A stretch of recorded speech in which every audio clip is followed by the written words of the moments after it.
Hello, it is Ryan, and we could all use an extra bright spot in our day, couldn't we? Just to make up for things like sitting in traffic, doing the dishes, counting your steps, you know, all the mundane stuff. That is why I'm such a big fan of Chumba Casino. Chumba Casino has all your favorite social casino-style games that you can play for free anytime, anywhere with daily bonuses. That should brighten your day a little. Actually, a lot. So sign up now at ChumbaCasino.com. That's ChumbaCasino.com. No purchase necessary. VGW Group. Void where prohibited by law. See terms and conditions. 18+. It is Ryan here, and I have a question for you. What do you do when you win? Like, are you a fist pumper, a woohooer, a hand clapper, a high fiver? I kind of like the high five, but if you want to hone in on those winning moves, check out Chumba Casino. At ChumbaCasino.com, choose from hundreds of social casino-style games for your chance to redeem serious cash prizes. There are new game releases weekly, plus free daily bonuses, so don't wait. Start having the most fun ever at ChumbaCasino.com. No purchase necessary. VGW Group. Void where prohibited by law. See terms and conditions. 18+. Fargo, the new virtual assistant from Wells Fargo, makes banking faster and easier. Like this. Fargo, what's my checking account routing number? And this. Fargo, turn off my debit card. And this. Fargo, what did I spend on groceries last month? And that's just the beginning.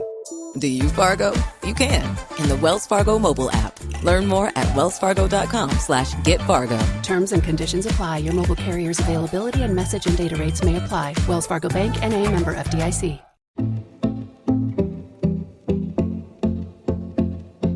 Sport is now the only potential discipline where you can engage very high numbers of people. Not my words, the words of the Vice President for Marketing at Nissan Europe. He was speaking before the pandemic, but generally, world-class sport and the power it has to generate interest and cash has come out stronger from COVID. This is Great British Bosses, the podcast from Anything But Footy, where we speak to the men and women behind the success of sports in the UK at all levels. I'm Michael. And I'm John, and in this episode we're joined by one of the UK's most successful sports marketing agents to talk all things off the court, pitch, venue. He works with world-class athletes and world-class brands, bringing them together while ensuring the athlete and their performance comes first. Hi there, I'm Matt Gentry, so long-time agent of Andy Murray, and we also have a business together, 77 Sports Management, which looks after the careers of up-and-coming tennis players and footballers. So Matt, the first question has to be, firstly, how do you become an agent? But also, how do you become an agent to Britain's leading sports star for the past decade? I actually started my career working in a bank and soon realised that wasn't for me.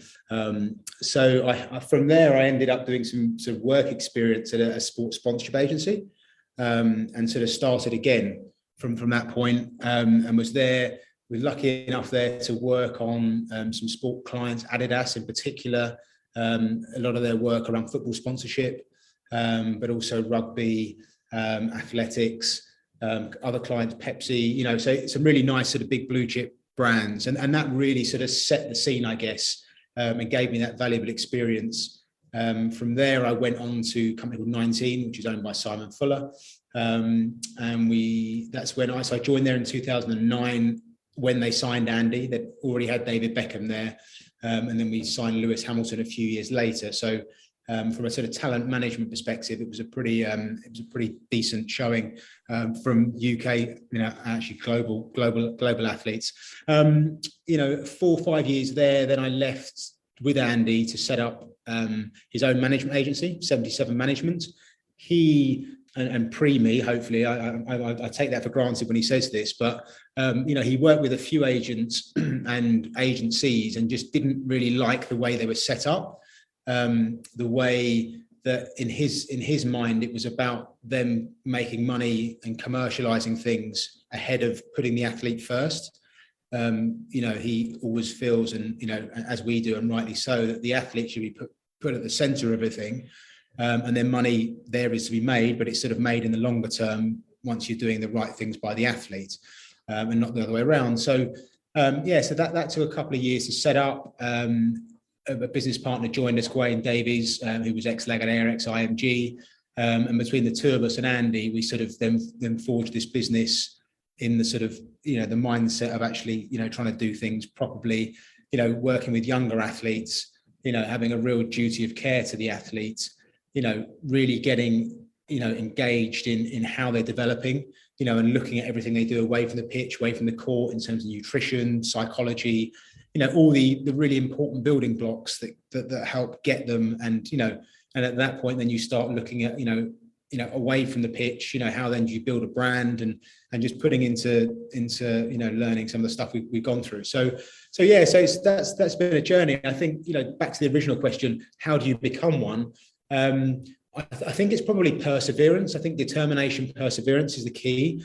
There were lots of, I actually remember it quite vividly, and I get lots of sort of people emailing, asking for jobs, and it's just having a list of agencies or companies, or that you're just regularly in contact with, and badgering in a nice way, but just really pushing the cause, and offering to help, offering to do work experience, just volunteering your services to get your foot in the door, and then you're sort of in there. But it's such a competitive space that you need to sort of try and stand out at that early stage. So it's not easy, and there's lots and lots of no's and rejections to it, but you sort of get there in the end. The name of our podcast obviously suggests that we don't really talk too much about football, but we do obviously mention it because it's such a massive sport that generates so much coverage in this country. And I think most people know agents from football agents, and they don't have the best rep in the world, do they? They don't. I mean, look, there are lots of good ones, by the way. It's difficult. I mean, I think, the lack of regulation at the moment in the market doesn't help. I think you also get a lot of family members and friends of footballers who are working in that space, which is great from one element in terms of the sort of trust and everything else. But in terms of expertise, maybe, sometimes, that's not conducive to, the best outcome, really. So you tend to find sort of a lot of the cases like a hybrid model of maybe a lawyer and a family member, potentially with an agent coming in just to sort of consult around certain things. So, the way we approach it, we haven't got lots of footballers, and we wouldn't bring on lots of footballers. It's more working with a smaller group of people you can actually get involved with and actually have an effect on what they do, rather than stockpiling 30 players and hoping one or two of them make it through, and then just sort of hang on the coattails, which, I guess some people do. It just doesn't feel right from a sort of human aspect for us. Matt, we think of you as being a very good agent. And the reason that we say that on this podcast is we email you quite a lot. Usually it's, can we get Andy Murray on the podcast? And you email back and go, no. But you always email back. And that's not something that's universal in your industry. But I'm interested how you get your roster. Do people come to you and say, I would like you to represent me? Or do you go to them and say, we would like to represent you? I think it's probably, depending on the level of talent. I mean, I think that the top talent, I think you'll always have to, go to them and actually make a convincing case as to how you can help and why they should appoint you, right? So I think, you're very lucky if you sort of people are landing in your lap. Well, it does happen. It happens through, if you have footballers, maybe that it's a friend of the footballer or someone in the dressing room, the player you work with then recommends you, and it comes through that way. So that's great. But, a lot of the time with the bigger, guys or girls, it's you have to approach them and actually have a very solid sort of business plan, rationale as to why they should work with you, because there's a lot of competition out there.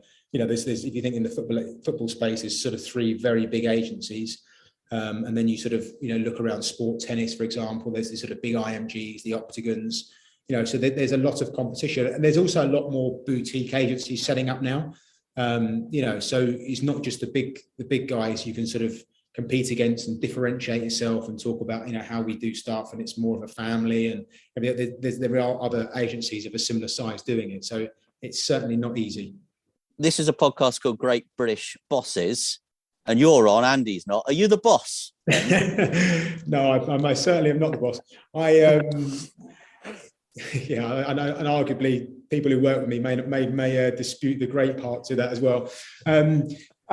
It's interesting, just working extensively in football and tennis, the sort of team sport versus individual sport dynamic is is very noticeable. So tennis players, who I would argue that probably have it toughest, maybe with boxers, but actually out there in terms of having to do everything themselves to sort of almost pay their way as they work through, and the pressures on them to perform or die, and probably die in the case of boxing. But actually, you're out there, it's gladiatorial. It's interesting. We had name dropping a bit, but Jose Mourinho is a big tennis fan, and he likes Andy, and he's watched quite a few matches, and just chatting with him in the box at one of the matches, and he said, I'd love to be able to get my footballers to come and swap places with a tennis player, who's having to, maybe he's not feeling great or battling injury, and he's out there trying to earn money, trying to earn ranking points, or he gets nothing at the end of the day. He said, a lot of footballers would crumble, fairly or unfairly, in that situation. So it's really, so a lot of tennis players you find are really, really driven. So back to the question, I wouldn't be the boss, but actually, to be fair, he's pretty chilled out, despite I guess maybe how he comes across sometimes. He's pretty relaxed and lets me get on with stuff. He's a smart guy, so we talk about things, but he's pretty hands off.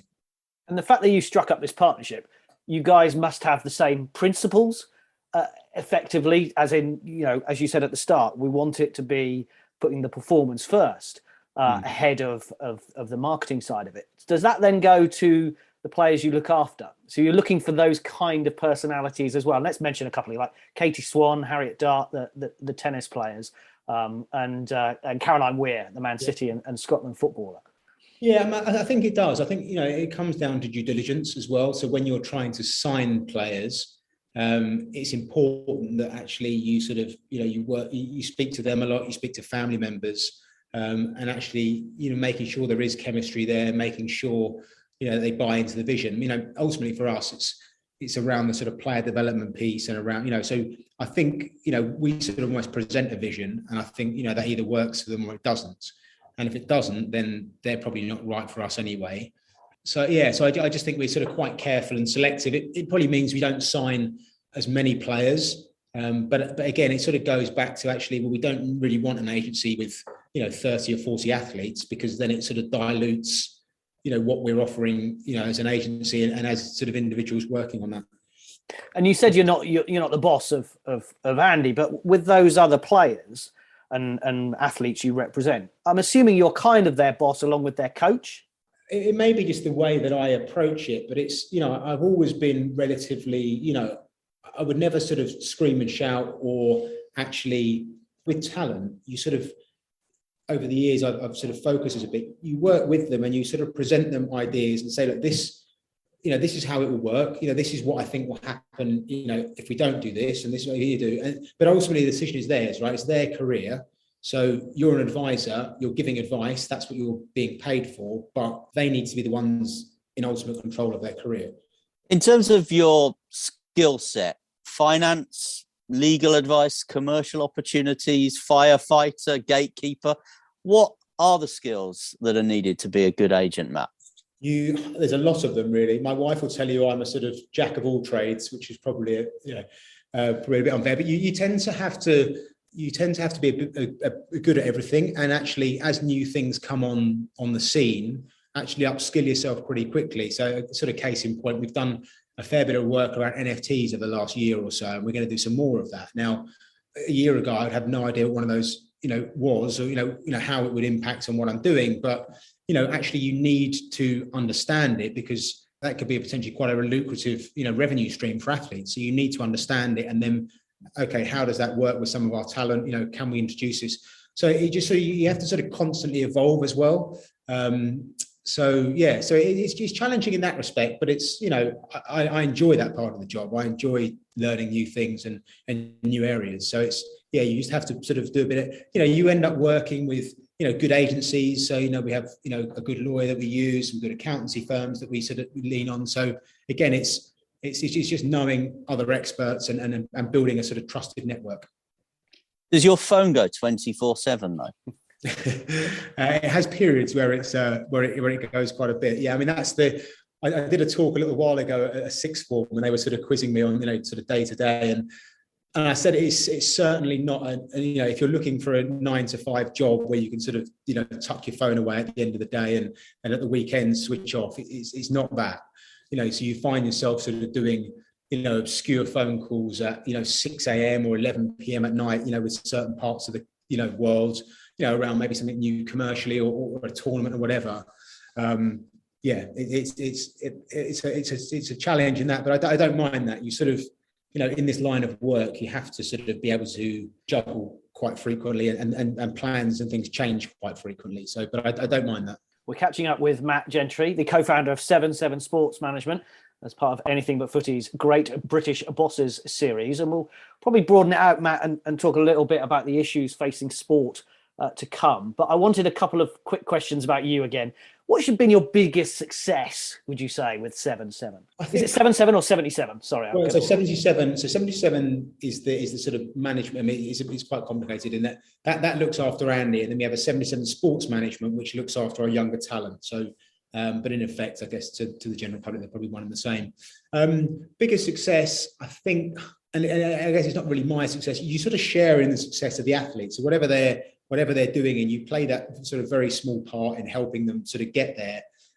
So I think if we're looking sort of towards Andy, it's probably one of the sort of big wins, probably the Wimbledon win 2013. I think probably is the sort of big moment, I guess, from his career. And it was just amazing just to be around, having seen all the sort of hard work that had gone in previously to that.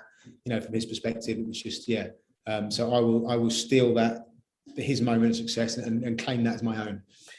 And are you a fan of all the sports that you manage? I think you do a bit of athletics, some of the sprinters, you mentioned football and obviously tennis. Do you play? Does it matter? Do you sometimes offer advice? I play football. I've played football for 30 years, not to a particularly great level. Tennis, I'm terrible at tennis. Paddle's an interesting sport. So we're getting into that as well. And that will be one that really grows over the next few years. So for people who are not familiar, it's sort of a combination of tennis and squash, played on a much smaller court with perspex sides, but it's a much easier game to pick up and a lot more sociable. So I've started playing that of late. Does it help? I think it probably helps to understand the industry a little bit. I think, not necessarily playing to a great level, but I think it helps. It doesn't necessarily help from a sort of work perspective. I think sometimes, if you're sort of, a big fan of a sport, sometimes that can knock the objectivity a little bit, and, you have to sort of remove yourself from it. So from a sort of health, wellness, fitness point of view, yes, I'm big into my sports, and, my sort of family, kids, play lots and lots of sports. And I think, I've seen the power of a sport over the years and the good things that it does. I would be, encourage that a lot, but I don't think you necessarily have to be a fan, but it helps. What's the most ridiculous request that's ever landed in your inbox for one of your big stars? Apart from us asking for Andy every other week. You must get them. There's a lot of requests that come in, so you tend to erase them quite quickly from your mindset. And I was just wondering, is Andy Murray a brand now? He's one of the senior statesmen of British sport. He has something to say, whether that's around gender equality, whether that's donating money to Ukraine at the moment. Is he a brand now more than the individual? Yeah, I think he would be. I think he probably has been for a while. It's interesting, sort of, how do you define, if someone is a brand or not in terms of an athlete? Is it, do they have to have won a certain amount of things, or, is their profile need to be of a certain size, or social media following, whatever? I think, all of these athletes now have such, big, some of the top tier athletes have such powerful positions, and they're, and rightly so, held up, I think, as, role models. And I think, what they say and do carries a lot of weight. I think he probably wouldn't like to sort of see himself as a brand. That's just because not who he is. He's quite a private guy. He's quite low key. But yes, ultimately, he is, and he's got quite a few commercial partners and everything else. So yeah, I would say he's been a brand probably for quite a while. And then when you're marketing a brand, does it help, hinder when they are honest and come out and say things that you might not necessarily want them to say as an agent? Good question. So years ago, I would have said that the advice was probably, say nothing, be vanilla, and then therefore you won't offend anyone. So from a sponsorship angle, that would probably work. I think the shift over the last couple of years, and you've seen this with, whether it's Sterling talking about racism or Marcus Rashford around, some great work they guys were doing. It's actually now people almost expect an opinion, and actually brands, it's part of the, is what they're buying into. They want someone to have a view on something. So I think it's great. It's really refreshing, and I think it's a nice. And so actually now athletes and talent can speak freely. It's a tough, Twitter or Facebook or anywhere. It's a pretty vile place, when you do view an opinion. But I think it's much more accepted now. And I think that's a good thing. I think, why shouldn't people have views on things? You might not agree with them, and that's absolutely fine. And Andy's always been of that opinion as well. He doesn't necessarily, he has an opinion about things, and if people don't agree, then that's fine. As long as you're sort of respectful around that, then no issue. I wonder whether there is too much pressure though on sportsmen and women to offer an opinion if they don't want to. I sometimes think, Matt, and I've spoken to this with my father a few times. I don't know if I brought it up with Michael before, but I have a feeling that the world of football and the world of sport has replaced the church in a lot of people's lives in this country in the last 50 or 60 years, where if something bad happened, you would go to the church way back for an opinion on something or some help. Now, anything that goes wrong or any help is required or any opinion that is needed, it seems like we ask a sportsman, or we ask footballers to do something, or we ask for people not to compete in certain countries. Is it fair on literally 19, 20-year-olds that we put so much pressure on them? Yeah, it is tricky. And, I guess Andy has the benefit of experience and hindsight, So, and, he can speak quite freely about stuff, and he doesn't really mind the repercussions. I think, go back to the start of his career, it'd been very different. And I think, so yeah, I do think there is a lot of pressure, placed on it. And it's something we do as an agency. We're quite, careful with our talent and sort of, help them through it, because it is a minefield, not quite knowing what to say or what you should have an opinion on, not wanting to offend certain people. It's all new to some of it. So they definitely need the right sort of advice and guidance at that early part in their career. I think we talked about it a bit earlier off podcast, that actually sometimes and it feels unfair at times that sport is held to a higher standard than any other sort of industry, and I'm not quite sure why that is. It was interesting, wasn't it? During, say, the start of the pandemic, politicians were suggesting that Premier League footballers should be donating a portion of their wages to the NHS, but they weren't making the same call to a Russian oligarch, for example. Yeah, I was reading around. Some of the politicians were questioning, Saudi Arabia and investment in Newcastle, and yet, I think a football fan of them posted something back saying, well, actually, you sell $11 billion worth of arms to Saudi Arabia each year. Why is there no sort of spotlight on that? What's the difference? And obviously there is a bit of difference, but it's not a sort of a black and white argument, really, is it? There's a bit of nuance to it. And did Andy always have his voice, or has he found his voice? Because he has been outspoken on issues. He has spoken about things beyond, what he does on a tennis court. Has he always had that voice, or has it come with experience and success? I think he's always had that voice. I think, especially around the area of gender equality, I think, that's a very natural positioning for him. So that's not something we're saying to him, look, I think we should say this or that. He's very sort of comfortable with that, and feels it's just a very straightforward issue that, people should be judged, basically on merit rather than sex or, gender, story, should I say, or race or whatever. So, that's quite a natural, easy position for him. I think he's always had it. I just think he's probably, the more tennis players as well, don't forget. So they probably do about 80 press conferences a year. So they do them before each tournament starts and then after each match. So he's had a hell of a lot of practice. He's definitely finessed that over the years. He doesn't necessarily enjoy doing it lots, but I think, he always gives and I speak to the journalists there, and he always gives pretty thoughtful, insightful answers to questions that are put to him, and tends to be, on the right side of things in the answers he gives. And I think that's just because he's actually, fundamentally a nice, decent human being. We talked about the negative side of maybe the amount of coverage that sport gets, but we started this podcast by saying that sport really is the only thing that brings everyone together, can engage people. I mean, from a marketing point of view, is sport still the cash cow? I think so. I mean, I'm probably biased in it because I work in the so I probably would say yes, but I think so. I mean, I just, having played it as well, I just think the power of sport, and not necessarily sort of the top end of sport. It's just the, playing as part of a team, and, all of that it brings together in terms of sort of teamwork, all of the vital skills that it sort of brings. It's just, I've just sort of, seen and reaped the benefits of that from, my entire life. So it's just, something that I, feel, that is a good thing. And, I say I get my kids to try and, play as many different sports as they can, just to try out and find which ones they like, which ones they enjoy doing. It doesn't necessarily matter how good they are at it, but I just think there's so many benefits sport can bring from a health, and a sort of psychological point of view. And business has bounced back post-COVID?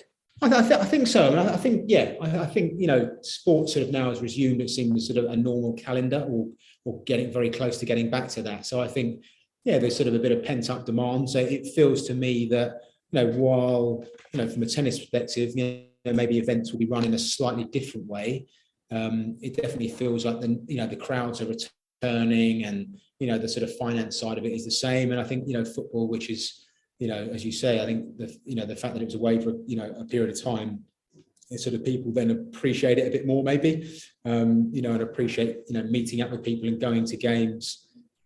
So it feels like it. A couple of questions about the future, Matt. Obviously, as an agency, you've broadened beyond just being, Andy Murray's agency. So is that the plan, just to continue with your roster, a manageable roster, the right roster, like you've spoken about? Yeah, I think so. And then, looking at other areas, whether we're looking into a sort of, production arm, where we get into sort of, having a sort of studio as part of it as well. So, I think that's interesting. I think you've seen the sort of rise over the last few years of documentaries, and, so I think that's a powerful tool for athletes to tell their story once they're sort of at a certain level. So that's interesting for us. I think, the rise of crypto and NFT, I think is interesting, and athlete tokens, fan tokens. I think, again, there'll be areas that come up in the next few years, which are just, people are learning about them slowly but surely. But, there's definitely revenue opportunities available for athletes on that. So I think, things like that will be exciting. A sport like paddle, for example, it's rare that you sort of get new sports that come in, but I'm really bullish on that, actually, and not just because, we've invested in a paddle company. I'll just throw that out there, but I just think it will catch on.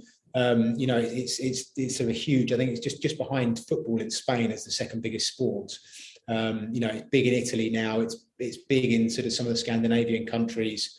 The UK only has about 150 courts at the moment, but there'll be thousands of courts over the next few years. I'm sure of it. So I just think that's a sport to watch, and that'll be interesting. I wish we had a bit more time to develop some of the themes that you've mentioned there, but I want to ask you about Andy's future as well, because I would totally understand if he just wanted to go and sit at home with his wife and his children and have a family life after years on the circuit, or if he wants to come and get under your feet in the office. But I feel he has more to give, not just to sport, but the wider world, than sitting in the BBC commentary box for 2 weeks every summer at Wimbledon. Do you agree? Yeah, I think so. I don't imagine he will, be too heavily in. Actually, he did some BBC work, and he watched the Del Potro match at Wimbledon a couple of years ago, and it was 5 hours, and he said, "I'm never doing that again."